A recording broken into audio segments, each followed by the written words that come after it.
শীতের সন্ধ্যায় যদি এরকম একটু গরম গরম স্যুপই না বানিয়ে খেলেন, তাহলে আর শীতের আমেজ কীভাবে উপভোগ করলেন? তাহলে যদি এই শীতের আমেজকে আরও জোরালো করতে বানিয়ে ফেলুন এই চিকেন স্যুপ। কিছুই না, তার জন্য প্রথমে কড়াইয়ের মধ্যে দিয়ে দিতে হবে সামান্য পরিমাণে বাটার আর কিছুটা পরিমাণে সাদা তেল।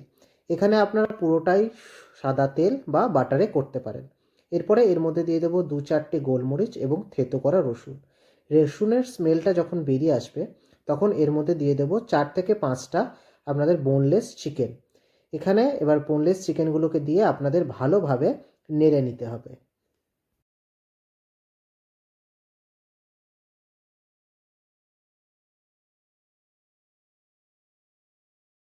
চিকেনগুলো হালকা ভাজা হয়ে গেলে এরপরে এর মধ্যে দিয়ে দেবো ছোট ছোট গোল গোল গোটা পেঁয়াজ। দিয়ে সমস্ত মিশ্রণটা আবারও ভালোভাবে ভেজে নেব। তারপর এর মধ্যে দিয়ে দেবো পরিমাণ মতো জল।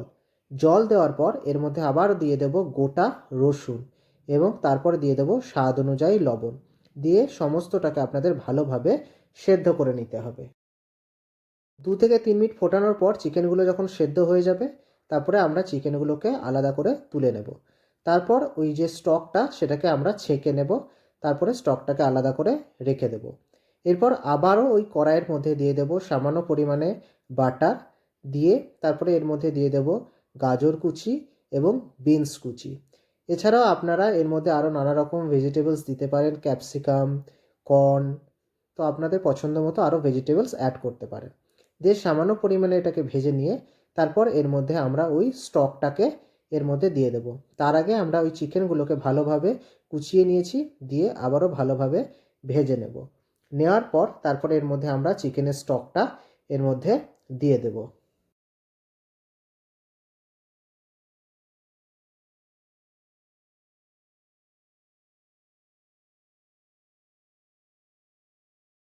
তারপরে জল ফুটে উঠলে এর মধ্যে দিয়ে দেবো একটা ডিম। ডিম দেওয়ার সঙ্গে সঙ্গে কিন্তু আপনাদের এটাকে ভালোভাবে নাড়তে থাকতে হবে। বেশ কিছুক্ষণ নাড়ানো হয়ে গেলে দেখবেন ডিমটা এই স্যুপের সাথে ভালোভাবে মিশে গেছে।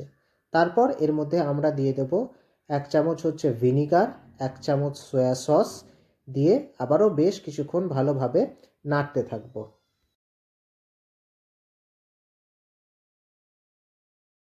এরপর এর মধ্যে 1 চামচ গোলমরিচের গুঁড়ো দিয়ে এবং তারপর দিয়ে দেবো এর মধ্যে কর্নফ্লাওয়ার গোলানো জল দিয়ে ব্যাস 2 থেকে 3 মিনিট নাড়ালেই রেডি হয়ে যাবে কিন্তু চিকেন স্যুপ। এরপর গরম গরম সার্ভ করুন এই চিকেন স্যুপ। যদি আমার রেসিপি ভালো লেগে থাকে অবশ্যই চ্যানেলটিকে সাবস্ক্রাইব করুন।